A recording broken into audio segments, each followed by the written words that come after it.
So, first of all, welcome to the Energy Star Talk, Ville. Thank you. How is it back now to promote your new record in the cold Berlin? It's fabulous. Well, the day has just started, but it's I got butterflies in my stomach, which is always a good sign.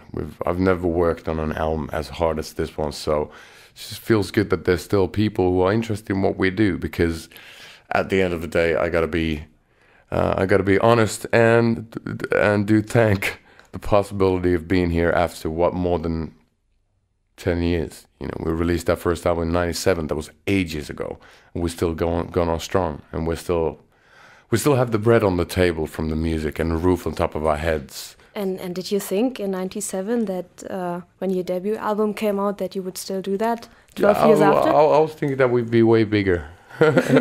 But you know, obviously, when you start working on music, you're hoping for the best. You're doing as much work and to try to write the best songs you can to be able to see the world and travel the world.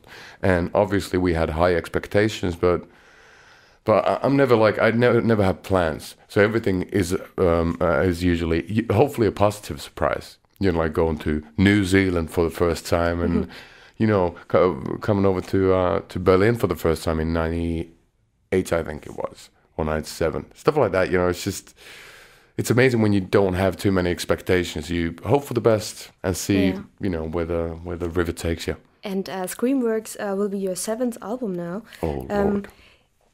I mean, everybody says the debut is difficult. The second one to establish your band is difficult. And then, was it easier? Did you have less pressure now with the 7th than with the previous it's ones? never easy. Usually what they say about the band's first album is the fact that the band has had so much time to prepare for the first album. So you've formed a band, you've rehearsed a lot of songs, you played your first gig, so you have a lot of material for the first album. Then the second one is the hard one, because all of a sudden you realize that you got to write an album in like, what, year and a half, 2 years.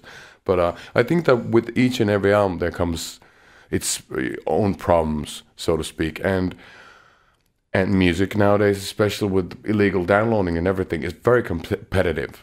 And it's going more into the 50s, 60s cycle. So a lot of people are more listening to just one track only. There's a lot of, especially in R&B, a lot of artists that people can download a single 10 million times, but they don't buy the album.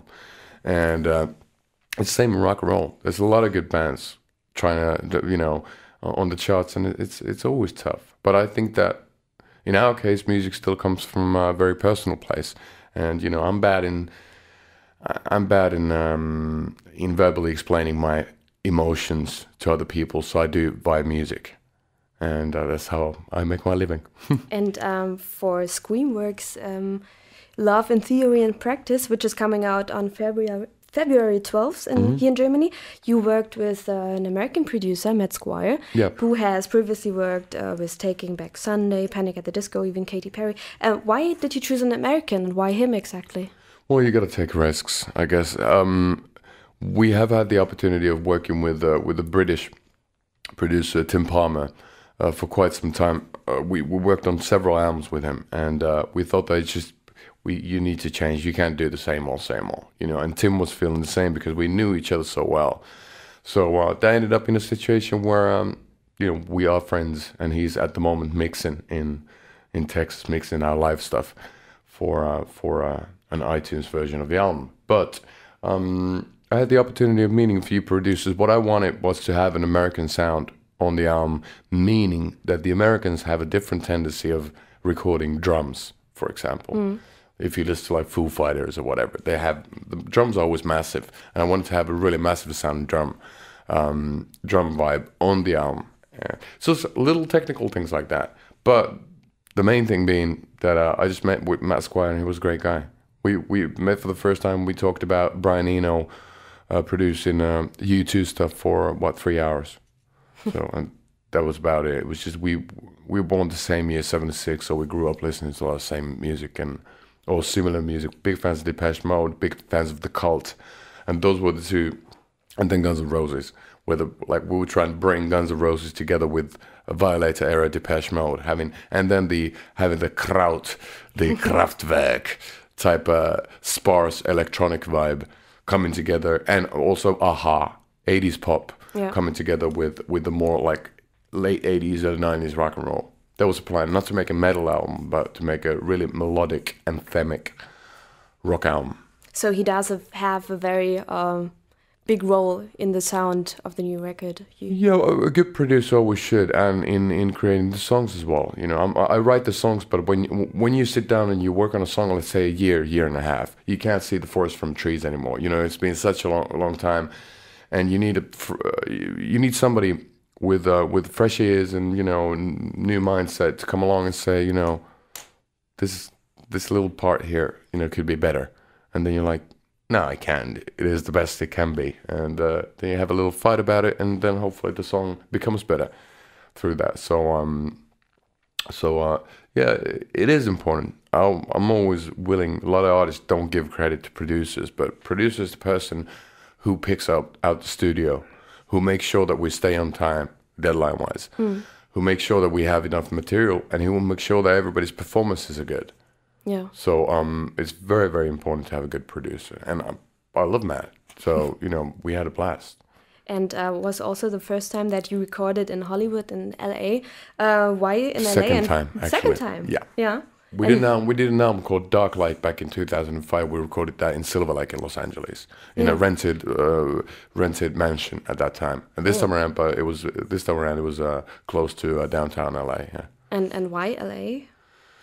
And not in the cold Finland? There's a couple of reasons. Well, you know, logistically, what made it easy is the fact that Matt, even though he's from Washington D.C., has been based in LA for the past 2-3 years.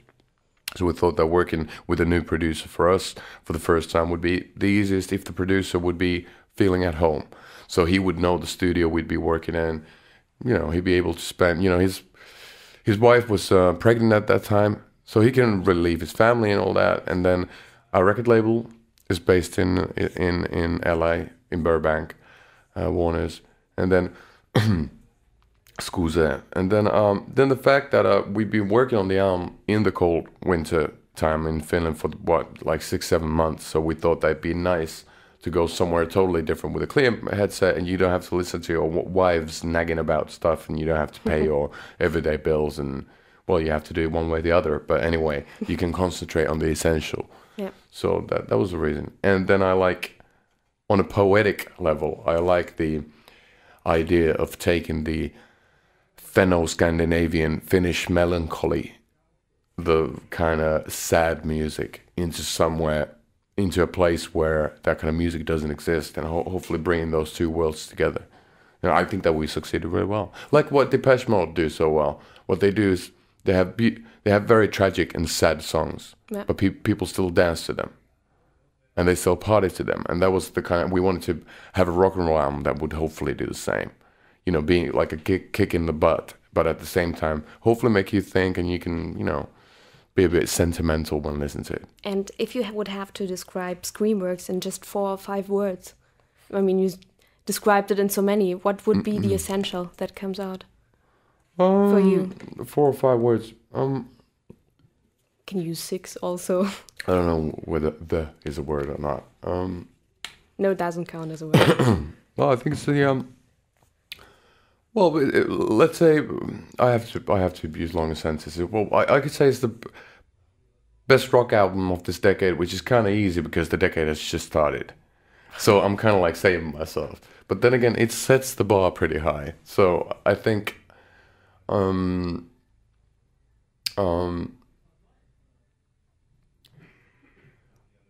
think I'd call it anti-chauvinistic rock. So it's rock directed at everybody and every individual of all religions and all faiths and all political views, whatever. Because one thing that is common in the world is love and relationships, and how hard and how forgiving and how nice they can be occasionally. So maybe I could call it universal rock.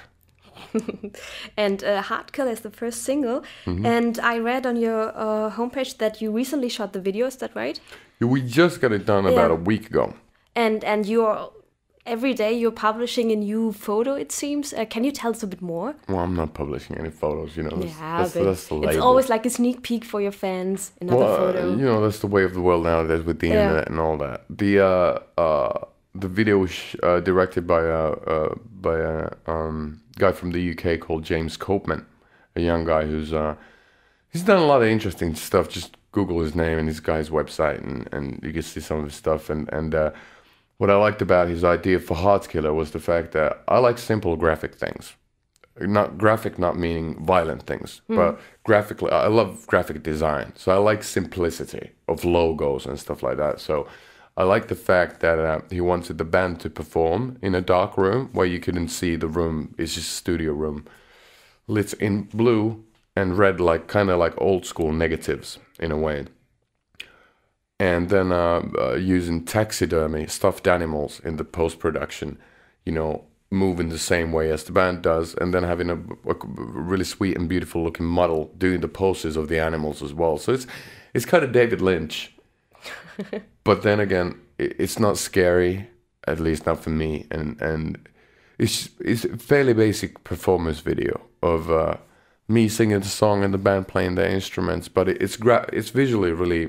I like the simplicity. You gotta see it, I guess. Yeah. You know, it's tough to explain it in words because there's no plot, because I think that after Michael Jackson's Thriller, there's no reason to do videos with plots. And then, since it's the genre of rock and roll, we don't get the butts of R&B or you know, the jewelry of R&B. And what are the plans for the near future? I read that you're doing an extreme big tour everywhere. Well, that's what bands do. They always you have to tour, but well, you don't have to, but we've had the pleasure of doing so. Well, the album's out on the 12th here. We're gonna be performing. We're doing it on Valentine's. We're playing London. Then we're flying over to Australia, and we're doing a tour there called Soundwave Festival. It's gonna be pretty good because Jane's Addiction are there, one of the headliners, and I'm a big fan, and I've never seen them live, and now they've got the original lineup with Eric Avery on bass as well. Was first row once. Oh wow! Jane's Addiction Never cool. had the opportunity of seeing them before, and they were a big reason why we started this band and why I started singing, because Perry Farrell's voice is so weird that I thought that maybe I would have the chance to, you know, I don't have to be a traditional rock singer or whatever, so I can just go with the flow. But after that, we're flying back. We're doing a few gigs here in Europe, touring the UK for a bit, and then flying over to North America, tour some more. Then doing as many summer festivals in Europe as possible. Hopefully, the Energy Festival as well. Yeah, that would be cool. In Bavaria. Yes. I think it's in Bavaria, isn't it? It's actually everywhere. We've got it in Hamburg this year. Are you having several? Okay. Berlin, Munich, and Stuttgart. Even. Okay, yeah. So lots of work to do. Well, hopefully it's good work. You know, it's always good festivals, always nice, and there's always a reason for a new good one. So hopefully we can be a part of that, and then it's kind of like these other times when, you know, the album's not out yet. We don't know what's going to happen. If all of a sudden, if it's going to be really well received, it might be that everything's going to change. It might be that we're going to be, you know, playing David Letterman's show, you know, every day of the year. I don't know, you know, and that's kind of also the funny and the cool thing about being in the band, that you really don't know. You can plan ahead. Yeah. I do know where I'm next Halloween. I have a plan, which is kind of scary and crazy. I know exactly what city in the world I'm going to be in nearly a year from now, but everything might change. It's all depending on what happens with the album. And the final question for this part of the interview: Yes. What question would you like to ask yourself as the final question? If you were me. If that's, let's say that's the toughest question, and when you. And I've been a couple of times. I've been in a situation where people are asking, "What's the question you hate the most?" And I would say that's the one. But what would I ask for myself? Why don't you quit smoking? And then I would answer it by saying, I'm trying my damnedest, and I will succeed one day, but one step at a time. So. That's probably what I'd ask myself. Okay, thank you very much. Thank you.